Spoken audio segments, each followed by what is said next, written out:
Detective, you have spent more time making us sit and wait for you than anything else. Madame Van den Bosch, if you think I have spent my time focused on anything besides uncovering the Major's killer, you are sorely mistaken. I'm sure you will be eager to share your findings with us then. All in good time, Madame. Firstly, to understand the truth of what has occurred this weekend, one must know the timeline of events that not only preceded the Major's death, but succeeded. We are all well aware of what happened before, Detective. You can save your breath. You are only aware of what the guilty parties wanted you to believe, but now I shall apprise you to the true events. The reason for us all being here, you know.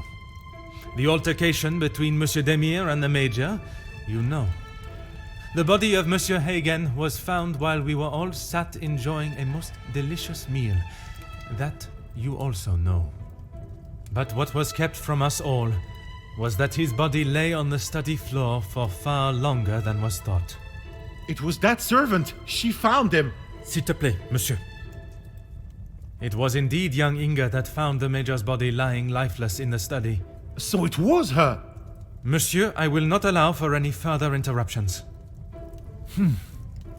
I return to the Major's body. If we are to believe the scene that we were presented with, the Major must have been killed during the first course of our meal, a meal that none of you left, even for a moment. Speaking in the evening, you all confirmed one another's alibis, and although there was doubt in the validity of some, I confirmed that they were indeed all true. What I could not understand was how a man came to be found dead, and every guest accounted for at the time of death. That is until I questioned the latter. Monsieur Beckers, I shall now allow you to speak. You saw the Major smoking a cigar in the snow. Is that true? It is. False. You saw what you were meant to see. Someone in the Major's coat standing outside, giving the illusion that the Major was still very much alive. Monsieur da Silva, on the afternoon of the Major's death, do you recall hearing a telephone ring?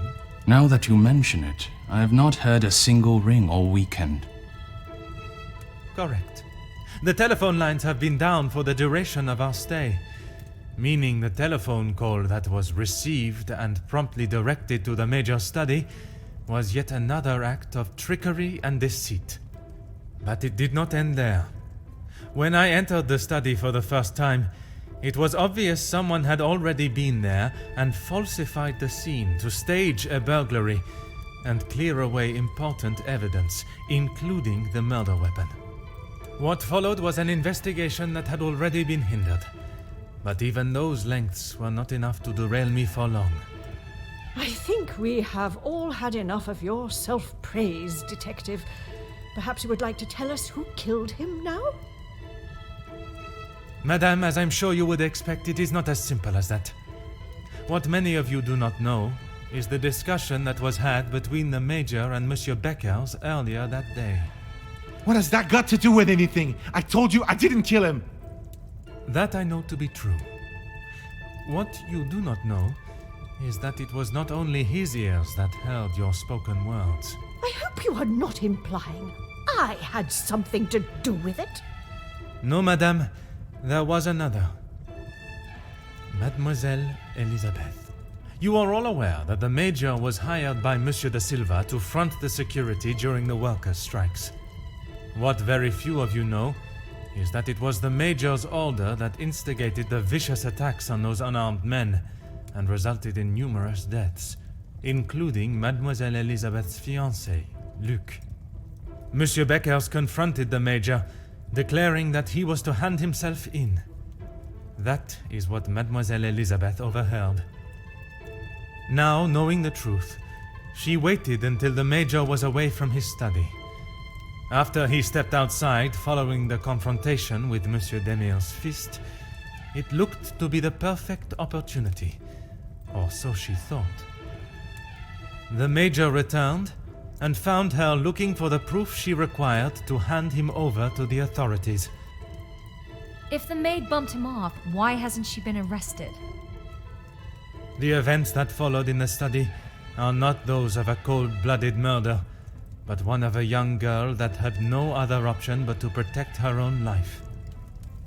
Sounds to me, Detective, like you have taken a shine to this young girl and would rather protest her innocence than arrest her for murder, the crime she has committed. Jeez, this is gonna make for a juicy story. Mademoiselle, I ask you this. You have seen the Major's anger before, oui? What if I have?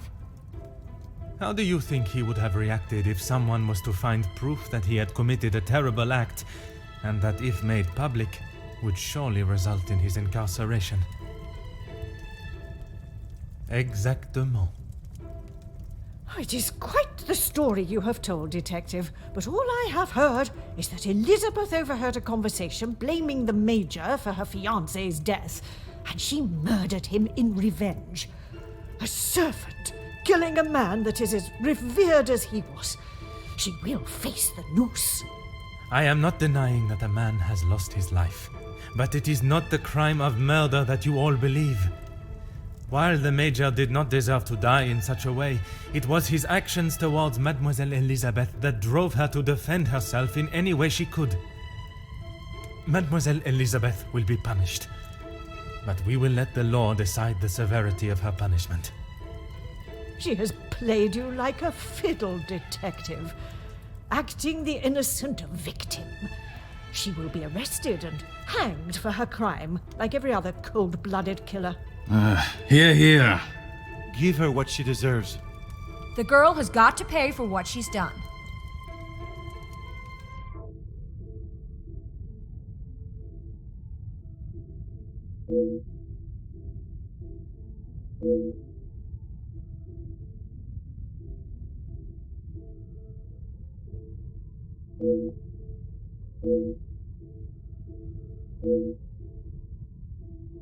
Those of you that are calling for the hanging of Mademoiselle Elizabeth, have you forgotten the roles you played?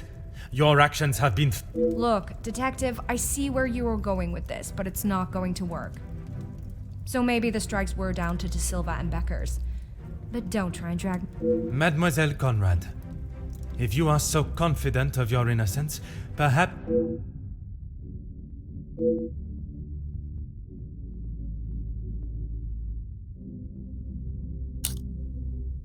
You don't need to imply it's only me that does.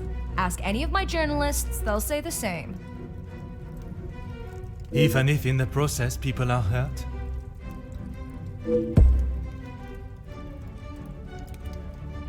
You knew the situation surrounding the strikes, and only sought to swell the anger in people and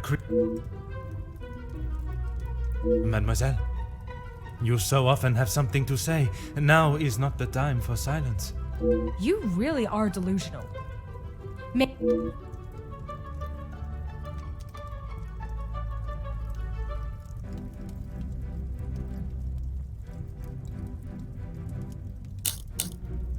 You obviously have no idea what goes on.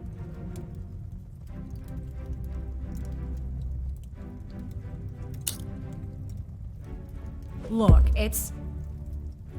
Mademoiselle, I do not have time for your excuses. Do you wish to state your... It's not... Okay, fine. Yes, the story was going nowhere. There was a deal on the table, and it was going to be done and dusted. Everything you said is true. I wanted the story. The scoop that would have blown the others out of the water. I never wanted anyone to get... I didn't think you had this side in you. I can see now why Angeline asked for you personally. You're not like other cops. It's clear it's the law and doing the right thing through and through with you. We can't just forget what that girl has done. It's not Jackie's fault, or any of ours, that she decided to do what she did. Monsieur Beckers, you are the last person I expect. We talked only last night, and correct me if I am wrong, but you have already declared the rope. Yes, we talked. It's just not fair of you to attack Jackie like that, putting words in her mouth until she succumbs to your plan.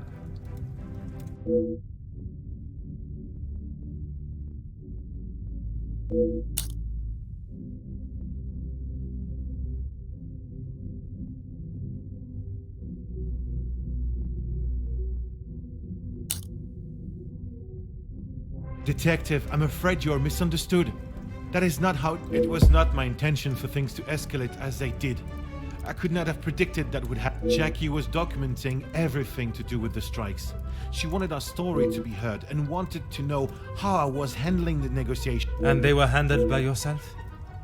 Naturally. If I cannot handle simple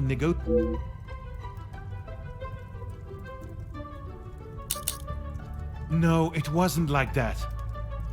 This is not a tale that has been created.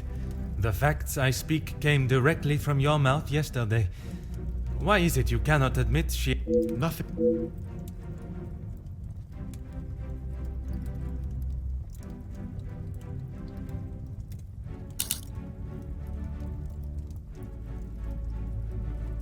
You're right, Detective.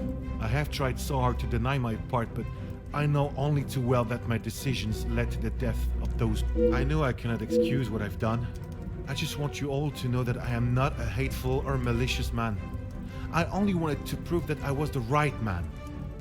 I have lived in other shadows for so long. I thought I would be able... Monsieur da Silva offered me a deal and I turned it down. I thought I was doing right by the workers. What more proof do you need?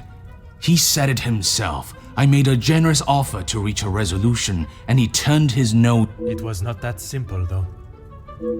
An offer was made, but Monsieur Beckers and the workers would never have been forced into that position had their working conditions been... This is outrageous! Do you plan on blaming everyone for...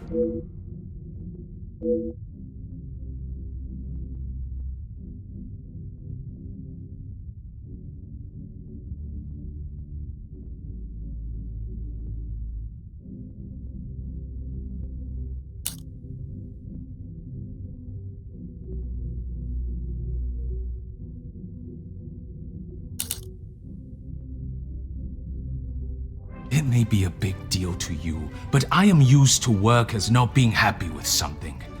And most of the when you're in charge of your own factory, you'll understand. I handled... If you think otherwise...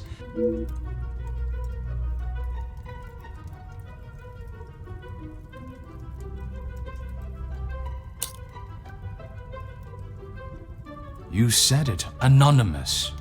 I don't know them, and it doesn't sound like they know me. When you have something people want, money... Monsieur da Silva, you seem to have forgotten our... I recall them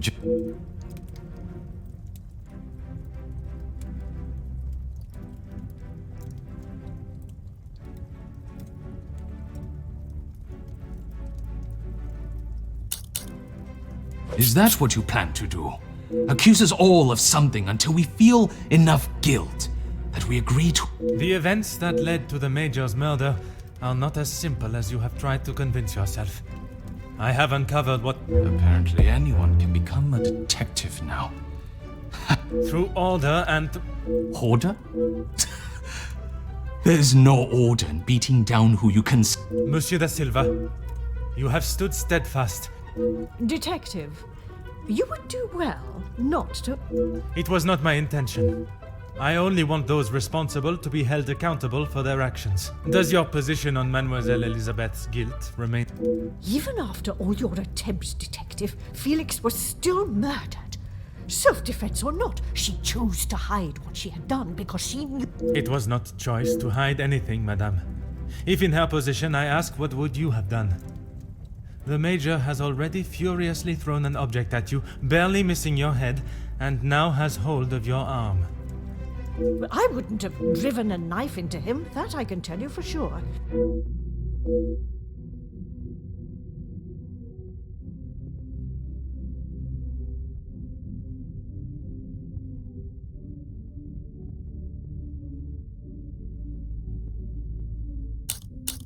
Quite presumptuous of you to assume Putting my own feelings towards the Major aside, he was not an honorable man. At least at some time in his life. He must have been for you to allow him in your house. So...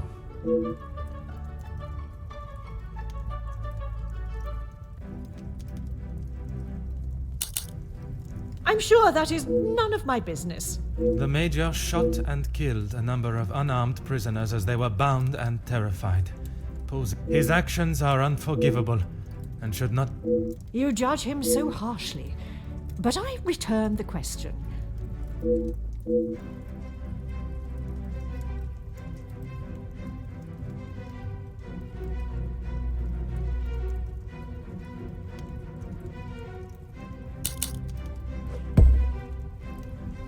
S'il te plaît, madame. I ask that you consider everything you know of the Major carefully. He was not always like that. The man that I called... I cannot allow another innocent person to be punished. You have seen the Major act in a similar manner as I described before, haven't you?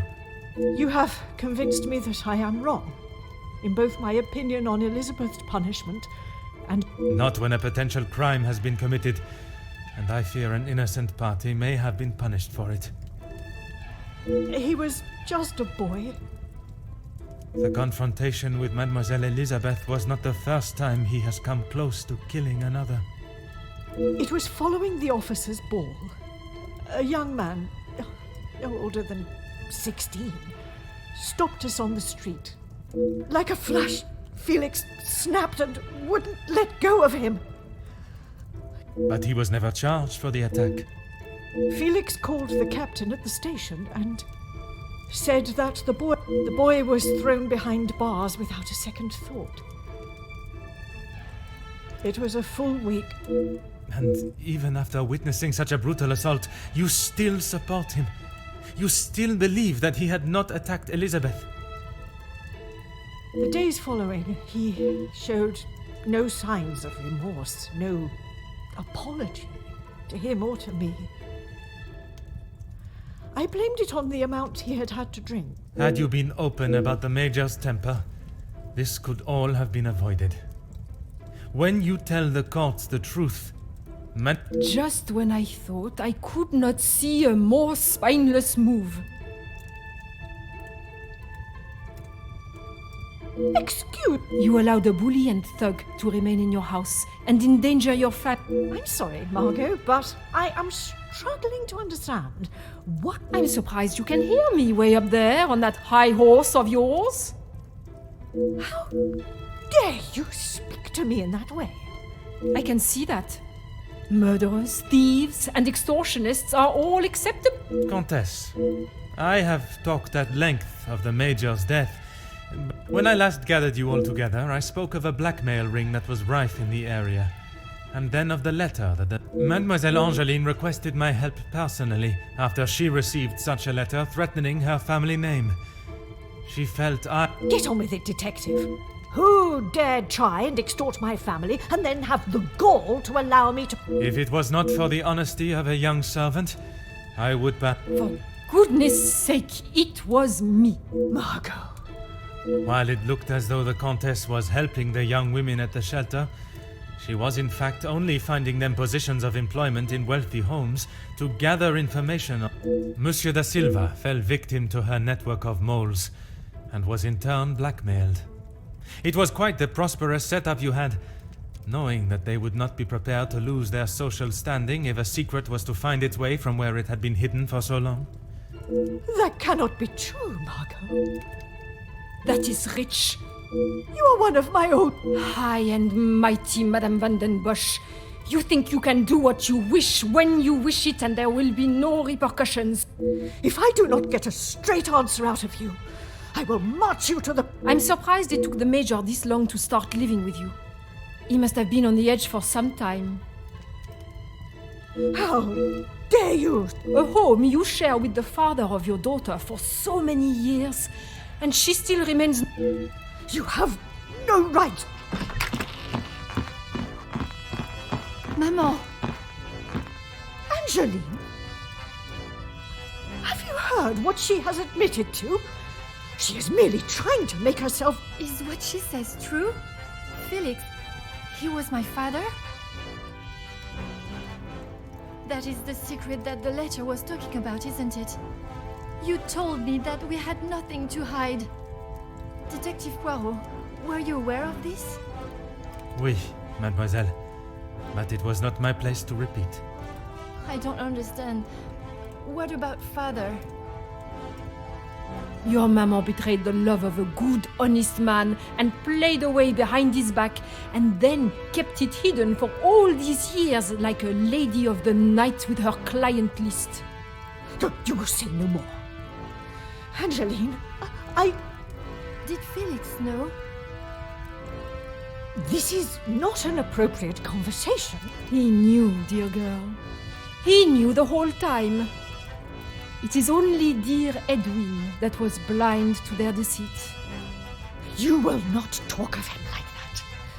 You will not talk of him at all. If I don't, who will? You never deserved him. You don't even deserve the memory of him. Countess, there is something that you still have not explained.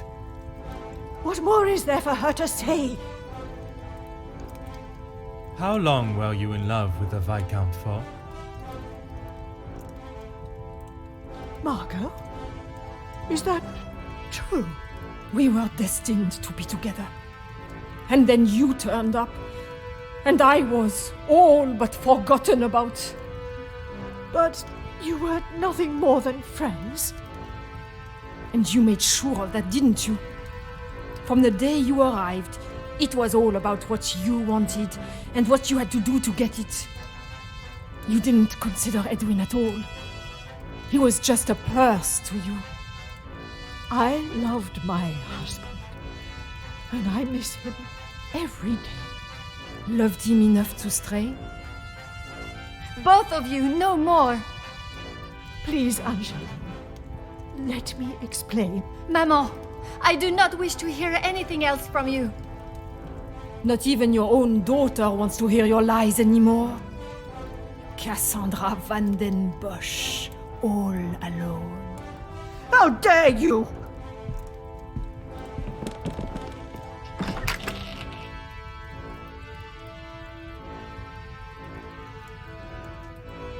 While I feel a sense of satisfaction and pride in solving both cases, there is still a part of me that is reluctant to revel in triumph. I am content with the unmasking of Comtesse de Vos as the blackmailer, and knowing that she will pay for her crimes. But it is the justice for Mademoiselle Elizabeth that worries me. She will stand in a court of law, and I can only hope that they can see she acted in self-defense. I must trust that our legal system and justice will prevail, and a fair sentencing will be given. In protecting her own life, she took the life of another. Perhaps the guilt she must live with is a greater punishment than any sentence she can receive.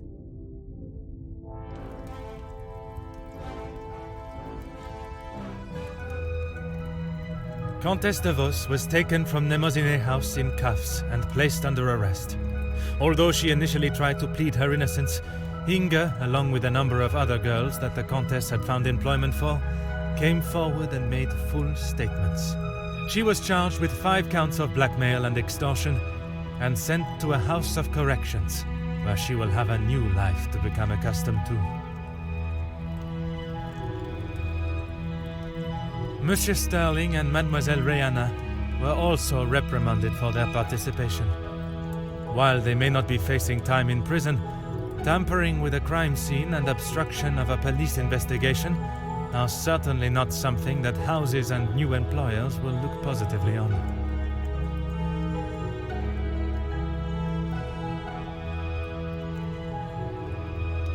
Mademoiselle Angeline finally became Madame Demire, and together they took up residence in England, where Monsieur Demire continues to support and fight for fairness and equality in London. I am happy to say that we have remained in contact, and Madame Demire has become a regular correspondent of mine, and the latest joyous news is that they are expecting a child of their own.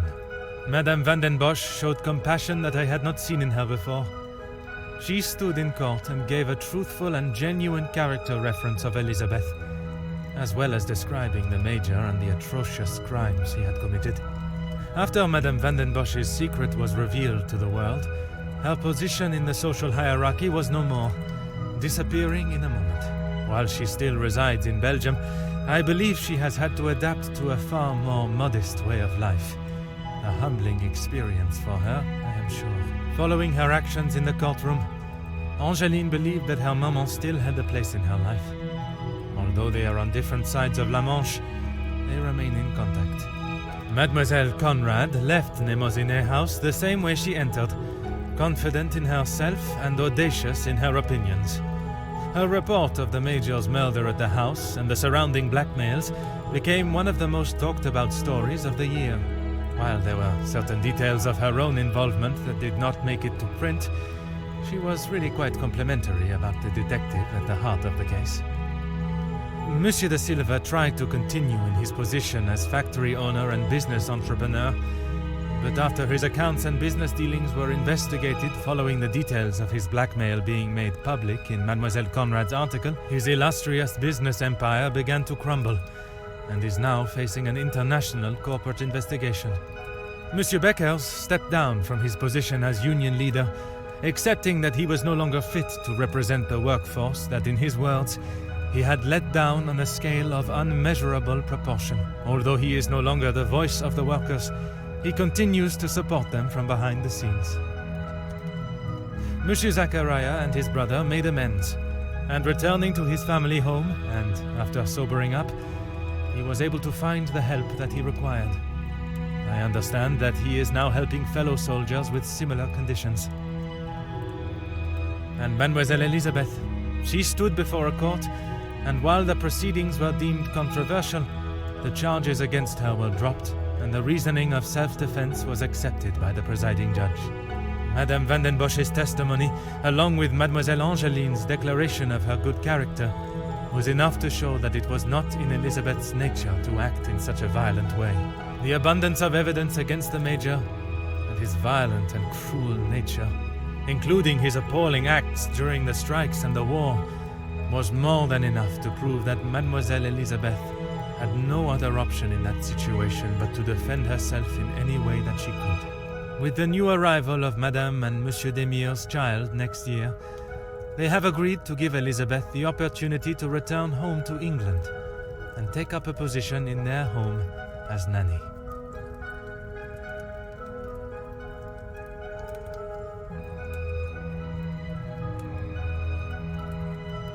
The death of Elizabeth's beloved Luc has been at the center of everything. Had those in positions to help not acted with only themselves in mind, perhaps he would still be alive today, and the Major would have paid the price for his own crimes in the eyes of the law, not at the blade of a knife. The blood of Major Felix Egan will remain on Elizabeth's hands, a stain that wherever she is and whatever she may do, she will never be able to wash clean. However, it will remain as a reminder to not only her, but all of us, of what we as human beings are capable of to protect ourselves. We all have something that may be considered shameful or sinful, and it is how we deal with it that shows our true character. Those involved in the riots, the workers' deaths, and the Major's killing believed themselves to be untouchable. Whether it was from their social standing or their confidence in themselves, they learned that everyone is accountable for their actions. There is no exemption because of the suit you wear or the money in your bank account. There is no price to a man's life. It cannot be bought or traded or discarded. No man is better than another, including Detective Hercule Poirot.